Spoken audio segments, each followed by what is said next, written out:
Daylight fractures above the city, splitting into three distinct hues, a copper gold, a pale blue, and a sickly green, all streaming through shattered clouds that float independently in each dimension. On this impossible morning, reality itself is splintered into parallel versions, each one humming with its own uncertain physics. Streets shift, buildings flicker, and the city's inhabitants move with strange dissonance. 1 foot in a version of their own lives they can only half remember. In the labyrinthine alleys between these split realities, an urgent presence moves Kira. The consciousness thief navigates the flicker and flow between broken worlds, her skin pricked by stray pixels, her mind tuned to frequencies others cannot perceive. Eyes sharp, she scans each iteration of the city for her quarry, a digital ghost named Umber, whose code is written from the detritus of discarded selves. Umber passes through reality like a virus in corrupted software, his form phasing from neon shadow to haze, sometimes almost human, a hooded figure flickering in shop windows, mirrored briefly in puddles that reflect 3 skies overhead. They are tethered, Kira and Umber, by shared necessity. Only together can they trade the memories required to stabilize their quantum consciousness before they dissolve into unmoored fragments, lost in the echoing split of the city. Their path is uncertain. Each memory Kira steals from a resident swapping, love for regret, hope for terror, leaves ripples in all 3 worlds. Buildings warp, time slips stutter, traffic lights pulse out of sequence, the scent of jasmine and gasoline flickering in and out of existence. She trades fragments with Umber, loading them into his fading architecture. But the cost is always high. What is lost is never truly gone. The mind of the city alters with every theft, drawing the attention of the blue-suited agents who monitor dimensional irregularities. The policing force, known only as the Audit, tracks with precision born from the city's residual logic. Cold, recursive eyes capture anomaly signatures, closing in as Kira and Umber run out of worlds to hide in. The agents move between splits without confusion, their presence flattening the alleyways, forcing Kira and Umber into narrower and more dangerous folds in reality. Night comes in 3 colors, pressing further uncertainty into every crumbling wall and flickering street lamp. Kira feels the weight of the risk. A final memory swap could stitch the rift and restore order, or it could unravel them, again, atom by atom. Her thoughts, strung taut between hope and fear, pulse with electric anxiety. The city's overgrown skyline glitters through the haze. Across Mirror District, tendrils of mist coil around shattered monoliths. Shadows gnaw at the edges of sight. Kira listens to Theo's footsteps echo in the alley, his breath a thin rasp, sharp against the hush. She moves, knuckles graze cold brick, and finds the access panel concealed by tangled vines. The panel's metal surface is scarred, geometric etchings marking forbidden circuitry, echoes of a time before memory swaps became illegal after the Solstice collapse. Theo's eyes, pale and unsettled, sees hers for a moment. He nods. Between them no words pass. Conversation now is a liability. Kira enters the code, a sequence she's never consciously learned, yet her hands recall it.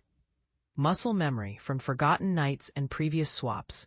Green circuitry wakes and sighs beneath her palm. The door gasps open on silent hinges stained with oil and time. A sliver of amber light falls on the derelict corridor within.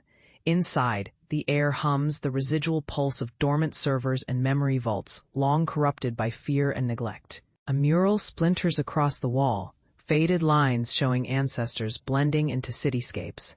The specter of the past, staring back with hollow eyes. Theo slips in behind her, careful not to trigger motion sensors. The relay core should be past the vault chamber, he whispers, voice tight. You're sure about this? Kira hesitates, memory flux dragging at her mind like undertow. Echoes of lives she's worn before flicker in her periphery. Laughter in stormlit gardens. Loss upon arrival at Titan's port, betrayal manifesting in a lover's hesitant brush of fingers. Yet none feel substantial enough to anchor her here. I have fragments, she says, quiet but certain. Enough. They approach the vault. A black obsidian door blocks their path. inlaid with a scatter of digital glyphs, some erased by time, others throbbing with live code. Kira places the extractor, the relic-shaped Amaran, wiring frayed, into the reader slot. The device, scavenged from a trade years before, hums to life. Its AI, Mir, chirps inside her neural feed. Caution operator Kira, memory retrieval instability detected. Proceed. Proceed. The console's humming deepened, vibrating up through Kira's fingers. Blue data streams flickered across the old plasma display, pulsing as if they sensed her hesitation. The pod's interior, where she'd sealed herself to escape Technarch patrols, felt narrower, the stale air thickening each time her breath hitched. Kira's eyes darted to the battered comms module, wedged among panels scrawled with calibration glyphs. Outside, through the tiny viewport, the ruins of Sable Station drifted in perpetual twilight.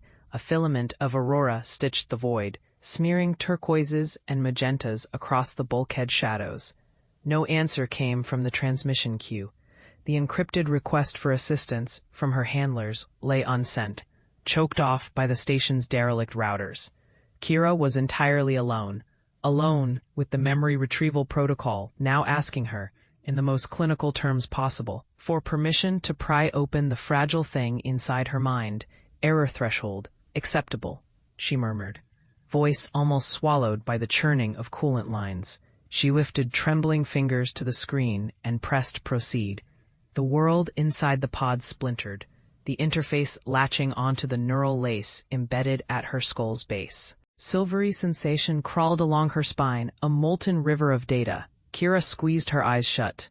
Battlefields flickered behind her eyelids. Voices, hers and others, echoed in tangled chords. The protocol dove deeper, dragging fractured images into focus. She was 14, kneeling in the burnt orchard of New Myron, synaptic damper stinging her temples, as her handler Malik reviewed a briefing slate. Ember flakes spiraled down from smoldering trees. The scent of roasted fruit clung to the scorched dirt. Remember what we said about memory instability. Malik's voice, steady, gentle, with an edge honed by years of undercover work. Kira nodded, the weight of her tactical harness making her bones ache. You said brain scattered data during trauma. And why is it important you keep yours intact? Her lips twitched. So I can recall patterns, enemy tactics, entry points. Malik smiled, eyes sad. That, and to know what you loved, what you lost. Never give them everything, Kira. In the present, the pod trembled. Kira felt Malik's gloved hand on her shoulder, phantom pressure. The kind that was born of memory, more than sensation. The pressure, gentle but insistent, was a message through time tangible as the stale air inside the return pod. Yet Malik was long gone, his voice echoing only in her mind. She flexed her fingers against the cracked polymer console, watching the shimmering data glyphs dance across its surface, patterns of language older than her own fears. Outside the reinforced viewport, the surface of Erebus shifted, the distant city domes glowing with urgency beneath the obsidian clouds. Each venting of steam sent up columns of twisted light. The whole world felt as if it teetered on the cusp of revelation and disaster. Kira forced herself to breathe evenly. The memory still gripped her. The last transmission Malik sent before he vanished into the sector's labyrinth, his warning weaving itself into everything she was. Never give them everything. But now, desperation had found her, and the encrypted payload in her possession burned with secrets. The Outer Accords agents circled, and Erebus's corrupted network whispered demands performed with a veneer of politeness that masked deep, predatory hunger. She keyed in the transfer code, hesitation bleeding into the gesture despite its practiced precision. The console confirmed receipt, a string of radiation-blurred numbers, 4 layers deep in an alien logic that Malik had once shown her how to parse. Never give them everything. But what about enough? What about just barely enough? A distant alarm skittered across the pod's comm frequency, thin, high, and somehow both mundane and terrifying. From her vantage, she saw streaks of motion outside, swarmers, their ceramic bodies gliding low, scanning for anything amiss. The shadows behind them were thicker tonight, disturbed by the pulling tides of Erebus's magnetic storms. She swapped the old comm crystal for a new one, triggering the secure partition where Malik had left his message. Even after the years, the initialization code worked. The hologram flickered alive. Malik, pale, unshaven, his eyes twin coals in sallow sockets. Across the static, his recorded voice said, "If you're seeing this, it means you stayed. You'll think you can outwit them. Kira, you always did. But don't play by their rules. Don't play as yourself. Play as someone they're not even expecting." The pod bucked, warning Kira that time had grown short. She closed her eyes. She remembered the training, how to shift identity on the membrane of thought, how to let her consciousness bleed seamlessly across thresholds, borrowing manner and micro-expression, language and certainty, as effortless as changing one's gait. By now, the process was muscle memory, something embedded beside her most basic survival skills, honed in simulation and crisis alike. She took a slow breath. Opening herself to the mental contours required, the echoing hum of the ship's bulkhead faded for her, overtaken by the irregular rhythms of the persona she needed. In her mind, she built the face that the security agent, Hallstrom, would expect to see. Her fingers flexed at her sides, crisp and unhesitating. She straightened her shoulders, blinking deliberately as she opened her eyes, and set them to meet Hallstrom's gaze with a confidence earned from hundreds of hours of simulation. Hallstrom, severe and practical, narrowed his eyes, searching for the weak seam in her act. "Tell me again why the central processing subroutine flagged your credentials." She didn't hesitate. "There was a cross-sector update last cycle. My access chain should have been updated through archival protocol. I filed a report last night." The words came with a calculated rhythm, matching the cadence of someone who is used to bureaucratic friction. Hallstrom glanced down at the tablet, thumb hovering over the security display. "Report hasn't surfaced yet in admin, Miss Vila. Mind stepping aside?" The persona shifted as he called her by the alias. She steeled her nerves.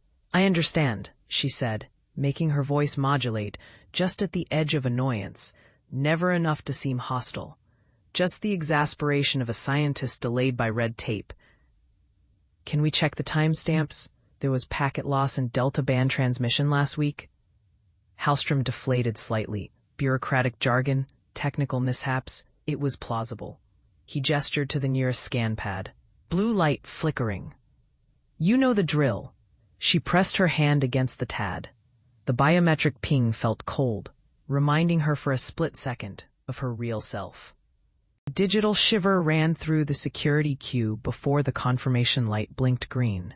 "Proceed, Miss Vela," Hallstrom said, tone grudgingly polite. She crossed the threshold into the main research corridor.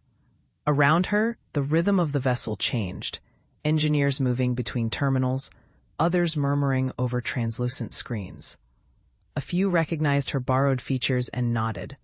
Once she was clear of sightlines, she allowed her borrowed features to fade, molecular glamour dissolving into her own familiar, sharp-edged reflection, a face she'd worn, lost, and pieced together anew in so many places before. The corridor pressed in around her as she exhaled, letting tension unspool along her spine. Above, dull orange safety lights throbbed in the silence, echoing the rhythm of reactor vanes somewhere deep below. Her boots padded softly on synth lattice flooring, picking up the murmured vibrations of the station's pulse, its ancient heart beating under reams of humming conduit. The passage forked ahead. A gleaming stairwell glistened to her right, promising access to the starboard launch bays. To her left, the control node, her true destination, lay hidden behind layers of biometric barriers and ancient hull plating. Fiber steel grafted over 3 centuries of patchwork survival. Erin pressed her fingertips to the access panel, letting her skin alone speak secrets the station understood. The code imprinted in her cells, the triple helix splice she'd stolen as a child from archival ruins of a world that no longer named her. A thin door split open, releasing a whisper of ozone and warm recycled air. She slipped inside, letting it seal behind her with the comforting finality of a tomb. The control node was a den of pulsing sigils and flickering screens, each one tracking distant bodies. Trading ships, derelict satellites, and the ghostly light signatures of the incoming convoy she intercepted earlier. Her eyes danced among the holograms, searching for the telltale blinking, her cruise signal, subtle and coded and loaded with danger. Something in the room was out of cadence. Erin paused, one hand hovering above the console, listening to the faint undertones, distant and methodical, punctuating the rhythm of her own heart. She caught it, the subsonic hum of latent cameras, a minute anomaly in the spectrum. The node was being watched, the station's internal security tracing her ghost presence through probability, through the remnants of digital scent she could never fully scrub. She nodded grimly, reaching into her coat for her holodisk. With practiced speed, she wiped the next 30 seconds of records, filling the data gaps with harmless admin telemetry. It was a temporary fix. She'd need something more permanent if she hoped to reach the core undetected. The comm chirped a short, urgent staccato. Kai, her engineer, flashed her the emergency cipher. The comm chirped a short, urgent staccato. Kai, her engineer, flashed her the emergency cipher. Flood breach, Deck 3, conduit overload, containment failsafe offline. Lyra stiffened in her harness, pulse quickening as she scanned the forward hollows. The alien station outside the crystalline shell of the ship glimmered under the distant blue-white star, beautiful, but now the portrait of lethal hazard. Route, she snapped. Kai didn't hesitate. His voice was gravel over static. Bulkheads sealed through section gamma, but the field lattice isn't holding. Plasma's leaking through the vent array. The air in the bridge grew heavier, charged with the threat that lived between engineered certainty and the unknown JAXA. The pilot flicked over controls to auxiliary, rerouting energy to the hull matrix. I've got external view. Looks like something chewed a fist-width hole through the relay, right where we docked. Lyra gritted her teeth. The docking wasn't supposed to be a problem. The station had read as dormant, safe for quick research. But it never was. Not truly. Not with relic tech and the haunting promise of old war. Something here had stirred, and now the ship was crippled with bleeding plasma and a dying shield.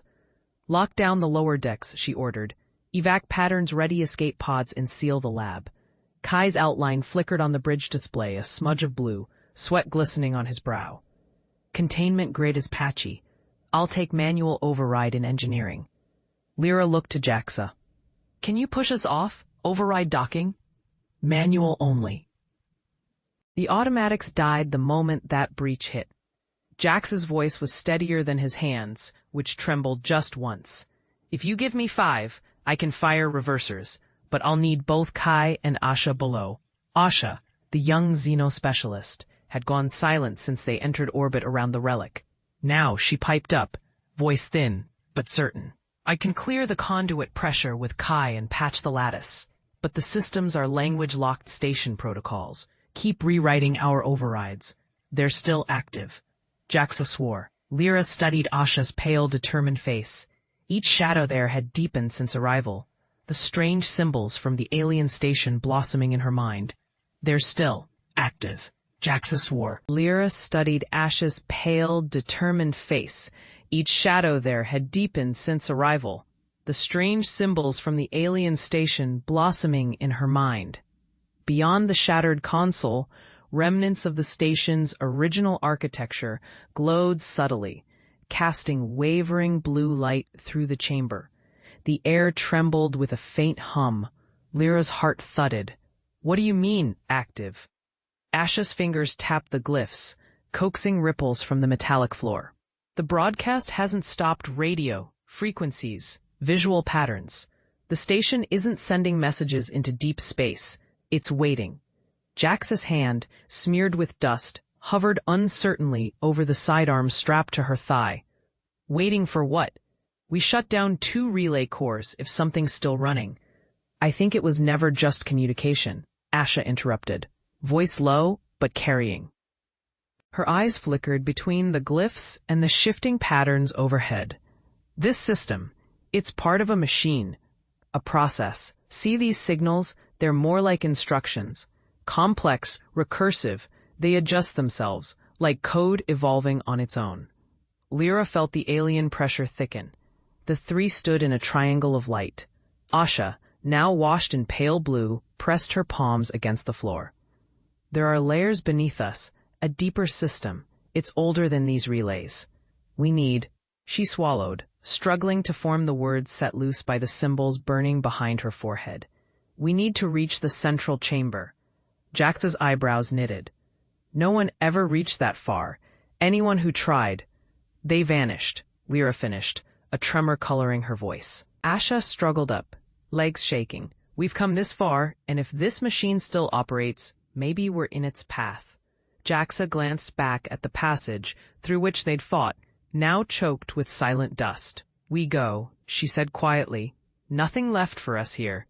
The symbols led them, pulsing faintly in Asha's vision. Steps grew hollow as they crossed into a corridor carved of material older than any steel. The walls shimmered with ancient script, notions of time and memory embedded there. At the corridor's end, double doors loomed, their surface untouched by rust or violence, marked only by swirling, geometric patterns that vibrated with a subsonic resonance that seemed to echo through bone and thought alike. Lyra put out a hand, pressing her palm lightly against the intricate patterns. The touch sent a ripple of shifting color across the door's face, blue and gold veining through the polished surface like the pulse of a living thing. The echo in her blood matched what she felt beneath her fingers, something waking, something old and knowing. Behind her, Miles shifted, the beam of his scanner winking against the far wall where the script broke into spiraling symbols. He murmured, "These markings, deep cycle syntax, older than the archives at Dendera. They're fluctuating." His words trailed off as the door vibrated minutely beneath Lyra's hand. Tabor brushed past them, his breath steady. He'd been quiet since the descent into the lower keep, eyes bright but unreadable. Without hesitation, he pressed his shoulder to the metal and leaned, listening. "There are voices," he said, barely audible. "No, not voices, thoughts, like threads." Lyra drew a slow breath. They had come for answers. For the source, the inertia behind the strange recursion patterns that swept the city's data systems, behind the vanishings and the distortions in time. She traced the lines before her, repeating the sigils mentally, their shapes forming a phrase she only half understood. Suddenly, the doors breathed inward, a sigh of pressure and light, revealing a vastness beyond. Air swirled as if it had waited centuries to move. They stepped as one into the chamber, boots muffled on stone, shot through with silver seams and luminous microfilaments. A ceiling arched far overhead, vanishing in a mist of projected stars and shifting constellations, a map not of familiar skies, but of possibility and recursion. The walls were inscribed in the same deep script, lines branching, converging, twisting in ways that made Lyra's eyes ache. At the heart stood a dais, octagonal and raised by a series of concentric rings. Upon it, a structure, a mechanism rose in silence, polished brass, translucent crystalline shards. And a folded sphere floating in a lattice of geometric light. It projected probability waves and patterns of logic that seemed to fold space around it, twisting thoughts into strange gravity wells. For a moment, the three simply gazed, caught between awe and unease. Miles was the first to whisper, "The recursor engine." His voice trembled, not with fear, but with a profound soul-shaking recognition, as if he were gazing upon the face of a god he had helped create and then lost. "All my calculations, Eris's theories," he murmured, taking a hesitant step forward. The air grew colder, thrumming with a power that vibrated in their bones. It's not just a power source, it's an anchor, a focal point for a single, chosen iteration of reality. The rest, all other possibilities, are collapsed around it. A save point, Kay breathed, her hand resting on the grip of her sidearm. "You said it."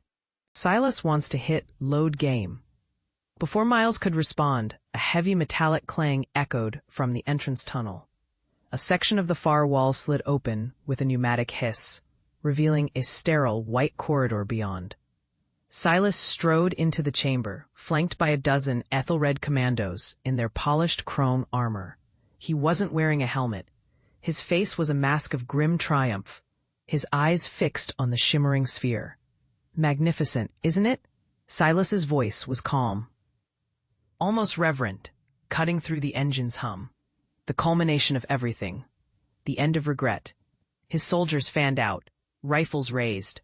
Kay pushed Alara behind her, her own pistol snapping up to aim squarely at Silas's chest. "It's over, Silas. You're not turning this thing on." Silas chuckled, a dry, brittle sound. "My dear Captain, it's already on. It has been for years. It's just idling." He turned his gaze to Miles, a flicker of something that might have been old camaraderie, now twisted into pity. "You were so close, Miles. You saw the potential, but feared the consequence. I do not." "The consequence was my family," Miles roared, his voice cracking with a decade of suppressed grief. "It was a cascade failure. It tore a hole in everything." "A necessary sacrifice for a greater gain," Silas said, his voice hardening. "An unforeseen complication. One I intend to correct. For you, for me, for everyone we lost." He gestured to Alara. "She is the key. A living resonance required to choose the timeline. Bring her to me." The commandos advanced. Kay fired a single shot, a searing bolt of plasma that ricocheted off the lead commando's kinetic shielding. They didn't even flinch. But as they moved, Alara stepped out from behind Kay. Her eyes, usually a kaleidoscope of shifting color, were now focused into a single, piercing shade of sapphire.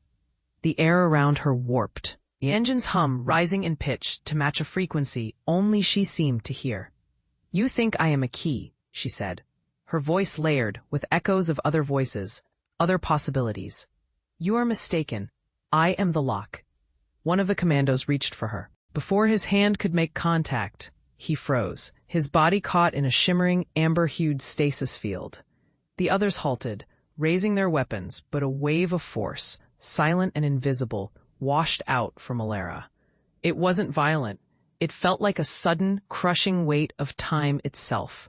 The soldiers staggered, their movements slowing as if they were wading through molasses. Silas, however, seemed prepared. He raised a device on his wrist, a metallic bracer that pulsed with a faint blue light. "A chronon damper," he explained, his own movements remaining fluid. "A necessity when dealing with your kind. I will not be stopped." He strode past his molasses-slow soldiers, his eyes locked on Alara. "Don't you want to know where you came from? Don't you want to be whole? Help me, and I will take us back to the moment before the failure. We can save them all." He was speaking to Alara, but his words were aimed at Miles. Miles flinched as if struck. The chamber around them began to flicker. For a split second, the rusted, derelict walls were replaced with pristine white paneling and bustling scientists. A phantom image of Dr. Thorne, alive and well, gestured at a schematic. Then the vision vanished. "He's trying to destabilize it," Miles gasped, clutching his head. "The engine is responding to his intent." The great sphere of liquid light began to pulse faster. The dark core within it seemed to expand. The world dissolved into a chaotic symphony of moments. Kay saw a flash of herself as a child, hungry and alone on a city-world street. Miles saw his wife, Lena, smiling at him from across their kitchen table, sunlight catching in her hair. He saw his daughter, Chloe, holding up a crayon drawing of a spaceship. The images were so real, so painfully perfect. He could almost smell the coffee Lena was brewing.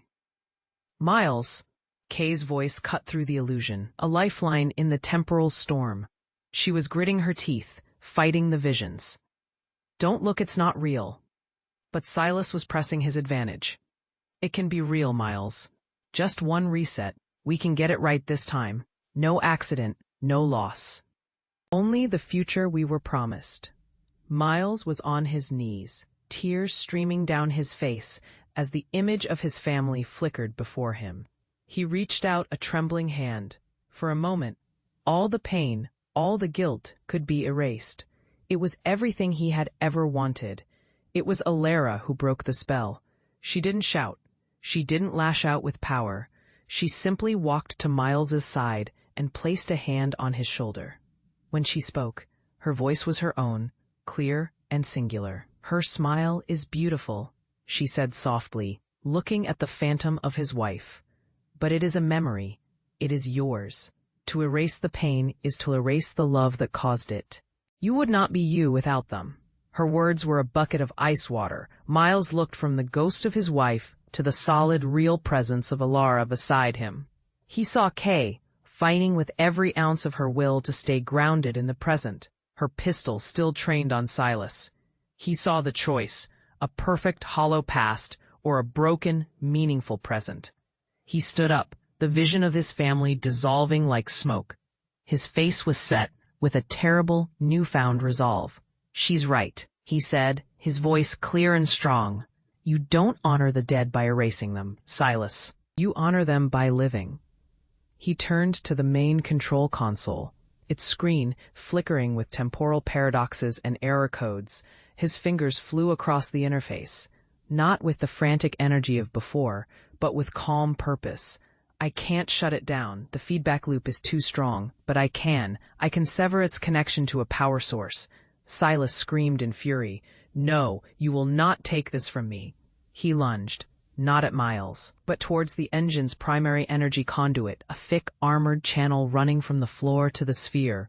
On his damper bracer, a series of crystalline nodes glowed. He was going to manually interface, to force the recursion himself. Kay moved like lightning. She holstered her pistol and tackled Silas from the side, a brutal, full-body check that sent them both sprawling across the metal deck. The bracer sparked as it hit the floor.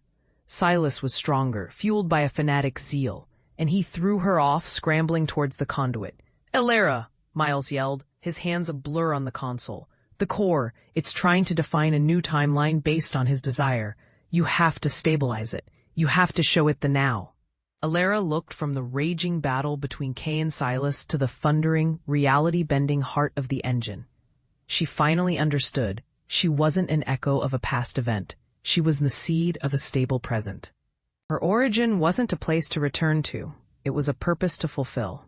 She closed her eyes and walked towards the shimmering sphere. The temporal winds whipped around her, showing her 1,000 different lives she could have led, 1,000 worlds that could have been. She saw herself as a child, raised by Miles. She saw herself as a weapon, wielded by Ethelred. She saw herself alone, adrift among the stars. She accepted them all, and let them all go. She held on to one single truth, the grimy deck of a freighter, the smell of ozone and oil, a disgraced engineer who showed her kindness, and a cynical pilot who taught her to fight. She held on to the now. As she approached the sphere, light arched from its surface to meet her, wrapping around her like ribbons. It didn't burn. It felt like coming home. Kay kicked Silas's legs out from under him, but he rolled, grabbing a fallen commando's rifle and firing a wild shot. The blast went wide, striking a secondary power junction on the wall.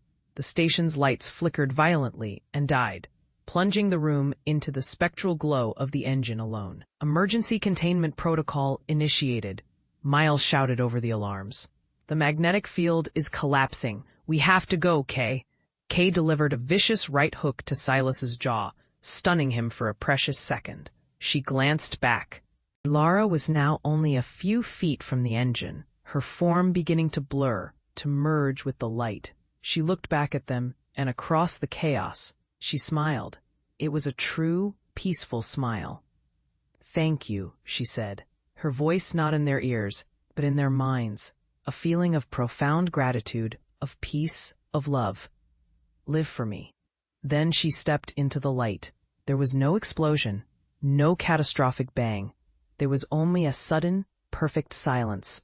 The blinding, chaotic light of the recursor engine collapsed inward, coalescing around Alara.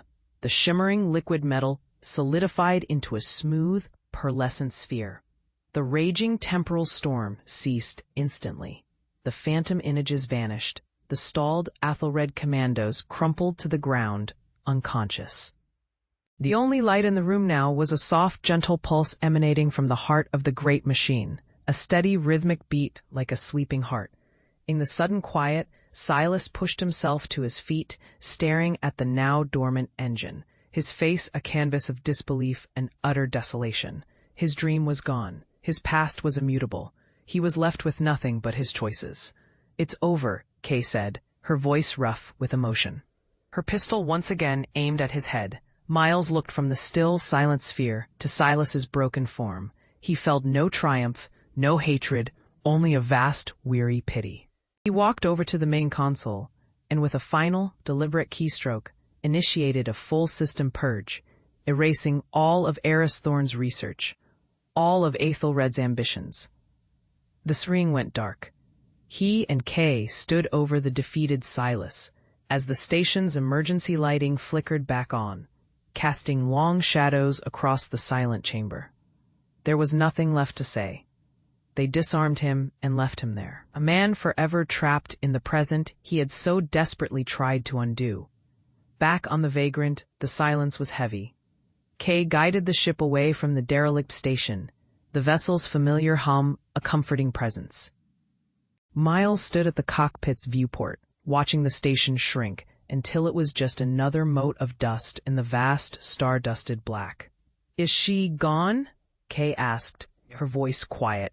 Miles thought of the final, gentle pulse of light from the engine's core. The steady, rhythmic beat. He thought of her last words, the feeling of peace she had given them. "No," he said, a sad smile touching his lips. "She's not gone, she's home. She's watching over the timeline. Our timeline." He had lost his family once, to the careless pursuit of the past. Today, he had saved the future by letting it go, and by honoring a new family, however strange and temporary. Kay reached over and placed a hand on his shoulder, a simple gesture of solidarity that spoke volumes.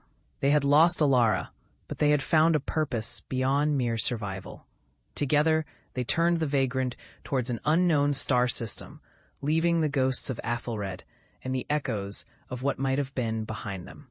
The future was unwritten, a blank page waiting for a new story. And for the first time in a very long time, that felt like enough.